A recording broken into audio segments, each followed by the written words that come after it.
बहुत समय पहले की बात है। रामपुर नामक गांव में रानी अपने भाई और भाभी के साथ रहा करती थी। कुछ समय पहले ही रानी के माता पिता की एक सड़क दुर्घटना में मृत्यु हो जाती है। इसलिए रानी की देखभाल के लिए रानी के बड़े भाई अमित उसे अपने साथ अपने घर लेकर आ जाते हैं। लेकिन रानी की भाभी सुनीता बहुत ही बुरे स्वभाव की थी। वो नहीं चाहती थी कि रानी उसके साथ उसके घर में रहे, लेकिन वो अमित के सामने रानी को कुछ नहीं कह पाती। लेकिन अंदर ही अंदर रानी को एक आंख नहीं भाती थी। ऐसे ही समय बीत रहा था। एक दिन अमित काम के सिलसिले में गांव से शहर जाता है और वो अपनी बहन और सुनीता से पूछता है कि वो शहर से उनके लिए क्या लेकर आए। तभी रानी कहती है, भैया मेरे लिए सुंदर सुंदर नेल पॉलिश और एक अच्छी सी ड्रेस लेकर आना। ठीक है मेरी गुड़िया रानी। सुनीता, मुझे पता है तुम्हें नेल पॉलिश बहुत पसंद है, इसलिए मैं तुम्हारे लिए नेल पॉलिश लेकर आऊंगा। सुनीता, मैं अपनी बहन की जिम्मेदारी तुम्हें देकर जा रहा हूँ। इसे हमारे साथ हमारे घर में रहते रहते पूरे 4 महीने हो गए हैं। आपने देखा कि मैंने उसके साथ कोई बुरा बर्ताव किया है? आप तो ऐसे कहकर जा रहे हैं जैसे मैं आपकी बहन का ख्याल रखूंगी ही नहीं। अब आप क्या चाहते हैं कि मैं इसके पैर दबाऊं, इसे अपने हाथों से खाना खिलाऊं, अपने ऊपर बिल्कुल भी ध्यान न दूं? अगर आप ऐसा चाहते हैं तो ठीक है, मैं ऐसा ही कर लूंगी। नहीं बाबा, मैं तुम्हें ऐसा नहीं कह रहा। मैं जानता हूँ तुम इसका ख्याल रखती हो। ऐसा कहकर अमित रानी की जिम्मेदारी सुनीता को देकर शहर चला जाता है। लेकिन बेचारा अमित को कहाँ पता था कि सुनीता बस इसी पल का इंतजार कर रही थी और वो मन ही मन में बहुत खुश होती है। हाँ, आई बड़ी मेरी बहन का ख्याल रखना, माई फुट। मैं तो बस इसी घड़ी का इंतजार कर रही थी। अब देखना मैं आपकी बहन से कैसे गिन गिन कर बदले लेती हूँ। अब आएगा असली मजा। महारानी के माँ बाप मर गए, लेकिन फिर भी भाई है कि शहजादी बना कर रखता है। अब मैंने भी इसे नौकरानी ना बना दिया तो मेरा नाम भी सुनीता नहीं। अब आएगा मजा। ऐसा सोचकर सुनीता बहुत खुश होती है और अगले दिन सुबह सुबह रानी को आवाज लगाकर बुलाती है। ओ महारानी, 8 बज चुके हैं लेकिन अभी तक सो रही है। जल्दी से मेरे पास आ। मनहूस, ओ मनहूस, रानी की बच्ची, तुझे मेरी आवाज नहीं आ रही है क्या? चिल्ला चिल्ला कर मेरा गला फट गया, लेकिन महारानी की अभी तक आंख नहीं खुली। सुनीता बहुत जोर जोर से चिल्ला रही थी। तभी रानी की नींद खुल जाती है और वो तुरंत दौड़ी दौड़ी अपने भाभी के पास आती है और उनसे कहती है, भाभी आपने मुझे बुलाया? आप इतना क्यों चिल्ला रही हो? आज से पहले तो आपने इतनी तेज आवाज लगाकर मुझे कभी नहीं उठाया, फिर अब अचानक क्या हो गया? हाँ मनूस, जो मैंने आज से पहले कभी नहीं किया वो मैं आज से करना शुरू कर रही हूँ। मैंने बहुत कर ली तेरी गुलामी तेरे भैया के सामने, लेकिन अब वो शहर जा चुके हैं। अब मुझे रोकने टोकने वाला कोई नहीं है। बहुत आराम किया और मुफ्त की रोटियाँ तोड़ ली है। अब घर का काम करना शुरू कर दे और मेरी बात कान खोल कर सुन। किचन से लेकर बर्तन तक, बर्तन से लेकर कपड़े तक और कपड़े से लेकर सफाई तक घर का सारा काम तू ही करेगी और काम में कोई गलती नहीं होनी चाहिए, वरना मैं तेरी पिटाई कर करके तेरे खाल उधेड़ लूंगी। अब तेरे भैया भी नहीं है यहाँ तुझे बचाने के लिए, समझ रही है? मनहूस कहीं की। भाभी मैं तो इतनी छोटी हूँ, मुझे काम करना नहीं आता। घर पर भी माँ ही करती थी और जब मैं आपके घर आई तो यहाँ भी आप करती थी। मैं घर का इतना सारा काम कैसे कर सकती हूँ? मुझे तो कुछ भी करना नहीं आता। हाँ हाँ, महारानी को काम करना कहाँ आता होगा, सिर्फ मुफ्त की रोटियां तोड़नी आती है। मुझे नहीं पता कि तू काम कैसे करेगी। मैंने कह दिया तो कह दिया कि घर का सारा काम तू ही करेगी, या फिर निकालू चमड़े की बेल्ट और निकालू तेरी खाल। ऐसा कहकर सुनीता वहाँ से चली जाती है। बेचारी रानी को कोई भी काम करना नहीं आता था। वो बहुत मुश्किल से झाड़ू पोछा कर पाती है। उसके बाद किचन में जो बर्तन गंदे थे उन्हें साफ करने के लिए जाती है। तभी उसके हाथ से एक कांच का गिलास नीचे गिरकर टूट जाता है। गिलास टूटने की आवाज सुनकर सुनीता उसके पास आती है और जोर से थप्पड़ मारकर कहती है, मनहूस, करम जली, पहले ही दिन इतना महंगा गिलास तोड़ दिया। पैसे क्या पेड़ पर लग रहे हैं जो तू मेरा इतना नुकसान करेगी? पहले दफा सोचकर माफ कर देती हूँ, लेकिन अगर अगली बार हुआ तो मैं तुझे छोड़ूंगी नहीं। ये बात अच्छी तरह से समझ लेना। सुनीता रानी को डांट ही रही थी, तभी उससे मिलने उसकी बहन आ जाती है। अपनी बहन को देखते ही सुनीता बहुत खुश होती है और उससे कहती है, अरे चांदनी, तुमसे मिलने का तो मेरा बहुत दिल कर रहा था कि मैं माँ और तुमसे मिलने घर आऊँ, लेकिन मुझे समय ही नहीं मिल रहा था। लेकिन तुम आ गई, मुझे बहुत अच्छा लगा। हाँ दीदी, मेरा भी बहुत दिल कर रहा था, इसलिए तो मैं आपसे मिलने आई हूँ। अब मैं काफी दिन रह कर जाऊंगी। क्यों नहीं चांदनी, तुम्हारा जब तक दिल चाहे तब तक तुम रह सकती हो। इसे अपना ही घर समझो। और तू मनोज, यहाँ खड़े होकर हमारी बातें सुन रही है? ये नहीं कि मेरी बहन कितनी दूर से आई है, उसके लिए ठंडी ठंडी कोल्ड ड्रिंक लेकर आ जाऊं। चल जल्दी से लेकर आ। रानी चांदनी के लिए ठंडी ठंडी कोल्ड ड्रिंक लेकर आ जाती है। ऐसे ही कुछ दिन बीत जाते हैं। बेचारी रानी के ऊपर उसकी भाभी बहुत अत्याचार करती थी। ऊपर से उसकी बहन भी आ जाती है। वो भी अपना सारा काम रानी से ही करवाती थी, और रानी से अगर कोई काम में गलती हो जाती तो सुनीता की तरह चांदनी भी बेचारी रानी की बहुत पिटाई किया करती थी।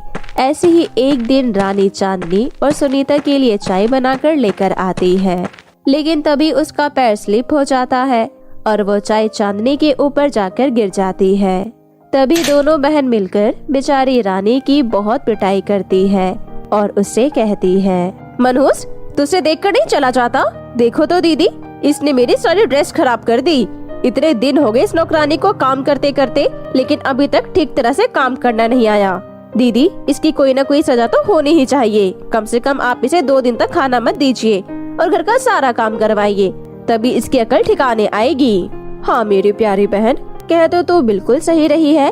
और तू सुन मनोज, आज से तुझे 2 दिन तक खाना नहीं मिलेगा और तू घर का सारा काम भी करेगी। भाभी, मेरी तबीयत भी ठीक नहीं है, इसलिए मुझसे काम नहीं हो पा रहा।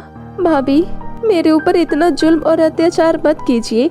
मैं भी इंसान हूँ, 2 दिन तक खाने के बिना मैं कैसे रह सकती हूँ, और वो भी इतना सारा काम। वो तो हमें नहीं पता, गलती की है सजा तो मिलेगी ही। तेरी तबीयत खराब है या तो कमजोर हो रही है, इससे हमें कोई फर्क नहीं पड़ता। क्यों दीदी, मैं सही कह रही हूँ ना? इस तरह दोनों बहनें बहुत खुश होती है, और बेचारी इतनी ज्यादा तबीयत खराब में और इतनी ज्यादा कमजोरी में घर का सारा काम करती है, और वो भी भूखे रहकर। ऐसे ही 2 दिन बीत जाते हैं, और एक दिन रानी की फ्रेंड का फोन आता है कि आज उसकी एंगेजमेंट है। ये सुनकर रानी खुश हो जाती है। अरे वाह, आज कामिनी की एंगेजमेंट है और उसने मुझे इनवाइट भी किया है।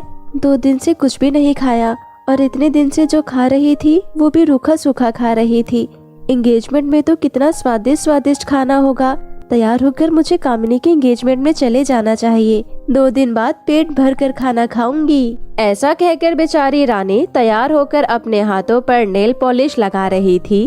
तभी वहाँ पर सुनीता और चांदनी आ जाती है, और उसको जोर से थप्पड़ मारकर सुनीता कहती है, महारानी, कहाँ पर जाने की तैयारियाँ हो रही है? और मनहूस, तूने किससे पूछकर मेरी बहन की ब्रांडेड नेल पॉलिश को हाथ लगाया? तेरी हिम्मत कैसी हुई? वो भाभी, आज मेरी दोस्त का एंगेजमेंट है, तो बस वहीं जा रही थी। मेरे पास नेल पॉलिश नहीं थी, इसलिए सोचा थोड़ी सी चांदनी दीदी के लगा लेती हूँ। बस यही सोचकर लगा ली। मनहूस, तुझसे मैंने कितनी बार कहा है, तू सिर्फ घर के काम करने के लिए है, शादी पार्टी और घूमने जाने के लिए नहीं। मैंने तुझे परमिशन नहीं दी। हम दोनों बहन पार्टी में जा रहे हैं, तो घर की देखभाल कौन करेगा? चुपचाप घर में रहकर चांदनी की पैकिंग कर। वो कल घर वापस जा रही है, हमारे आने से पहले पहले सभी काम हो जाने चाहिए। और हाँ, कल का फ्रिज में खाना पड़ा है, उसे खा लेना। आई बड़ी महारानी एंगेजमेंट में जाने वाली। ऐसा कहकर सुनीता और उसकी बहन पार्टी में चले जाते हैं। दोनों के जाने के बाद रानी अपने माता पिता को याद करके बहुत रोती है। माँ, अगर आज अब जिंदा होती तो मेरे ऊपर इतना अत्याचार नहीं हो रहा होता। आप और पिताजी के बाद भैया मेरे से प्यार करते थे, लेकिन काम के सिलसिले में वो भी शहर चले गए। अब भाभी मेरी कितनी पिटाई करती है, घर का सारा काम करवाती है और खाने के लिए भी रूखा सूखा देती है।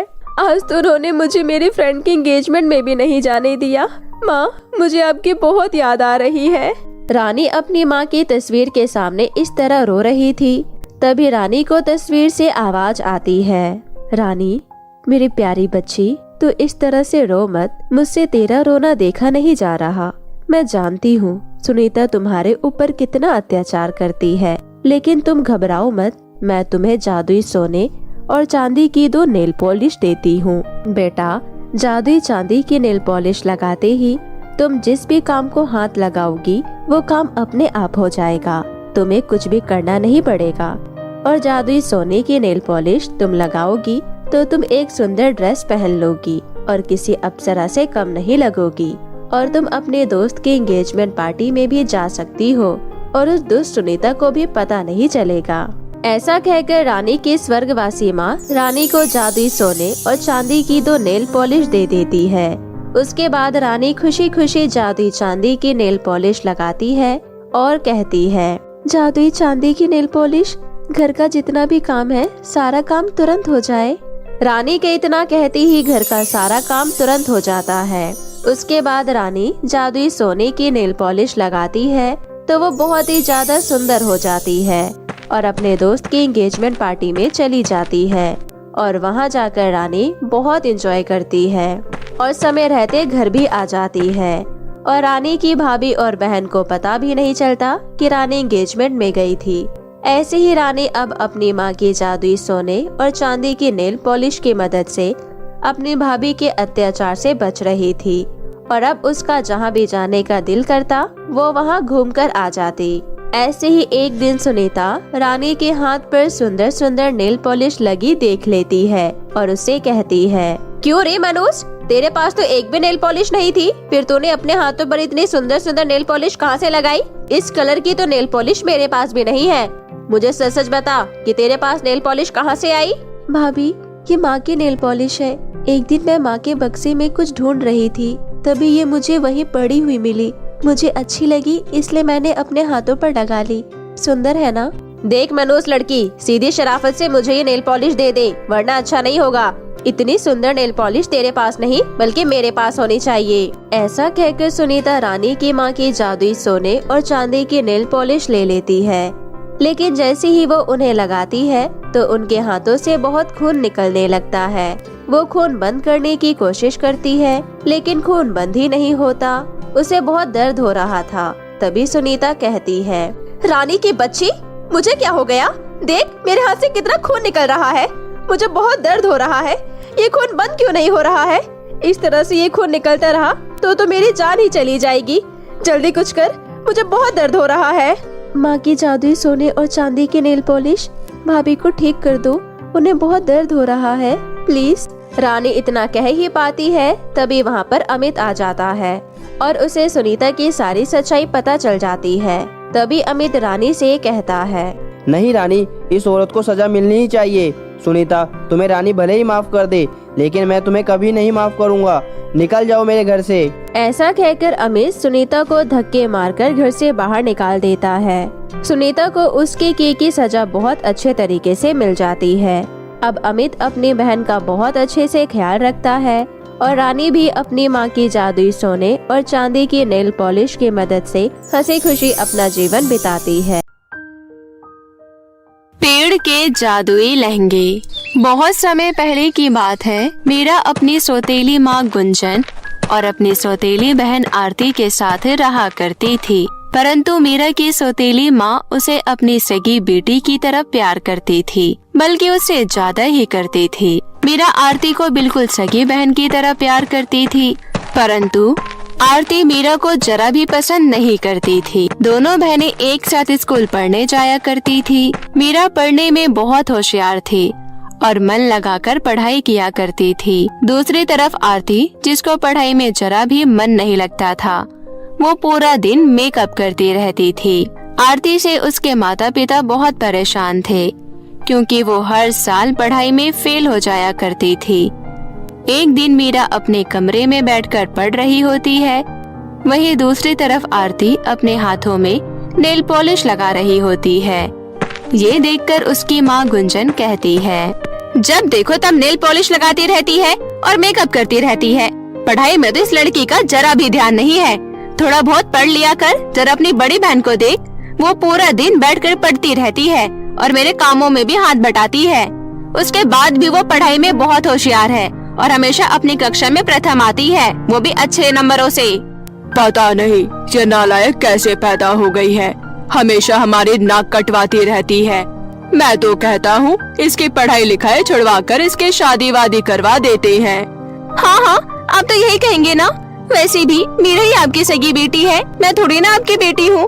जब देखो तब मुझे डांटते ही रहती हो। आखिर मेरी भी तो कोई जिंदगी है, हर कोई एक जैसा तो नहीं होता। मेरी अलग इच्छाएं हैं और मीरा की अलग इच्छाएं हैं। इसमें मेरा क्या कसूर है कि मीरा को मेकअप करना पसंद नहीं है? जिस तरह से मीरा को मेकअप करने का शौक नहीं है, मुझे पढ़ने लिखने का शौक नहीं है। बात साफ है। आप दोनों कभी भी मेरे बारे में नहीं सोचते हो, बस पूरा दिन मीरा मीरा मीरा करते रहते हो। इतना कहकर आरती वहाँ से चली जाती है। आरती मीरा से बहुत जलती थी और वो हमेशा उसकी कोई न कोई चीज छुपा लिया करती थी। एक बार मीरा का एग्जाम होता है, परंतु आरती मीरा का एडमिट कार्ड छुपा देती है। हमेशा इसकी वजह से मुझे कोई न कोई बात सुननी पड़ती है। अब देखती हूँ ये अपना एग्जाम कैसे देगी। जब ये फेल हो जाएगी तब मेरे दिल को तसल्ली मिलेगी। मीरा अपने कमरे में आती है और वो अपना एडमिट कार्ड ढूंढने लगती है, लेकिन उसे उसका एडमिट कार्ड कहीं नहीं मिलता। माँ, पापा, क्या आपने कहीं मेरा एडमिट कार्ड देखा है? वो मुझे कहीं मिल नहीं रहा। नहीं बेटा, मैंने तुम्हारा एडमिट कार्ड नहीं देखा। माँ, मैं अपना एडमिट कार्ड यहीं बेड पर रख कर गई थी, लेकिन अब वो कहीं मिल नहीं रहा।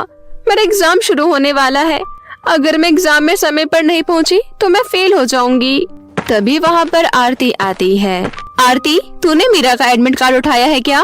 मैं क्या आपको चोर नजर आती हूँ? जरूर, ये अपना एडमिट कार्ड कहीं रखकर भूल गई होगी। इसके बाद मीरा की माँ मीरा की प्रिंसिपल को फोन करती है और उसे ये सारी खबर बताती है। कोई बात नहीं, आप मीरा को कह दीजिए कि वो बिना एडमिट कार्ड के ही स्कूल आ जाए। मैं यहाँ पर उसको स्कूल में एडमिट कार्ड दे दूंगी। इसके बाद मीरा खुशी से अपना एग्जाम देने चली जाती है। कुछ दिनों के बाद मीरा का रिजल्ट आ जाता है और वो हमेशा की तरह इस बार भी प्रथम स्थान पर आती है। माँ, पापा, ये देखो मैं फिर से फर्स्ट आई हूँ। अरे वाह, आखिर तुम बेटी किसकी हो? I am so proud of you बेटा। मीरा की माँ मीरा को गले से लगा लेती है। और आरती बेटा, तुम्हारा रिजल्ट क्या आया है? देखो पापा, हर बार मुझसे बार बार मत पूछा करो कि मेरा रिजल्ट कैसा आया। आप लोगों को मैं बता दूं कि मैं हमेशा की तरह फेल हो गई हूँ। कितनी बेशर्म हो गई है ये लड़की। देखो कितनी खुशी से बता रही है कि ये फेल हो गई है। अरे कहीं चुल्लू भर पानी में डूबकर मर क्यों नहीं जाती। अपने पापा की ये सारी बात सुनकर आरती को बहुत गुस्सा आता है और वो गुस्से में वहाँ से चली जाती है। पापा, मैं बड़े होकर एक फैशन डिजाइनिंग का कोर्स करना चाहती हूँ। आप मेरा किसी बड़े कॉलेज में एडमिशन करा दीजिए।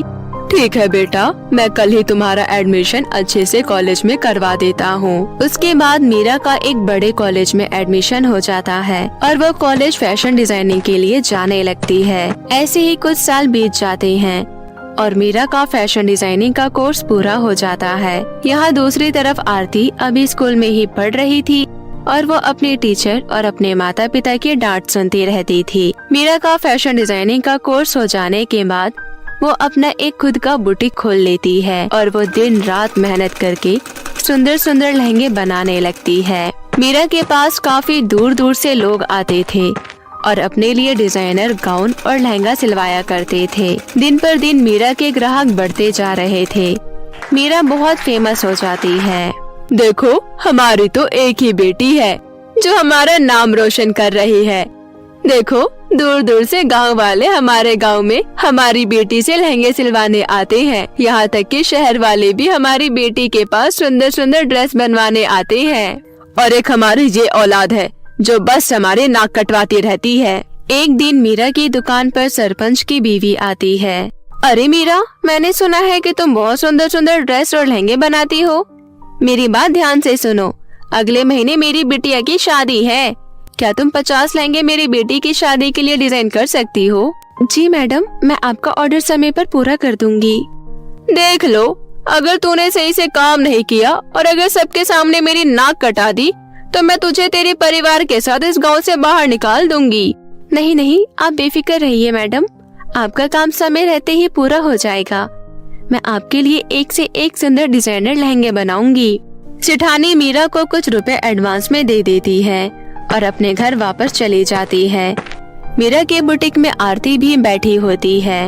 अरे, ये तो बहुत अच्छा मौका है मेरे लिए मीरा को बर्बाद करने का। मीरा की बच्ची, अब तुझसे मैं बदला लूंगी।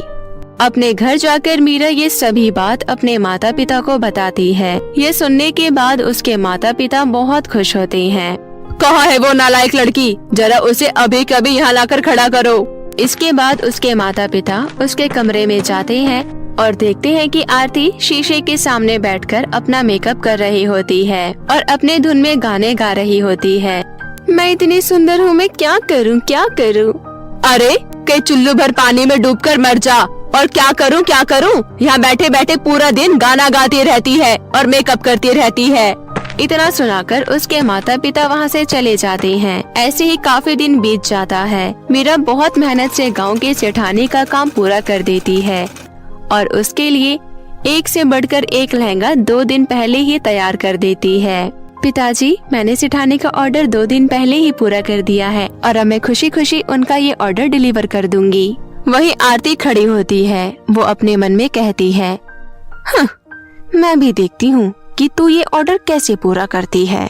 यहाँ रात होते ही आरती मीरा के बुटीक पर जाती है और उसमें आग लगा देती है।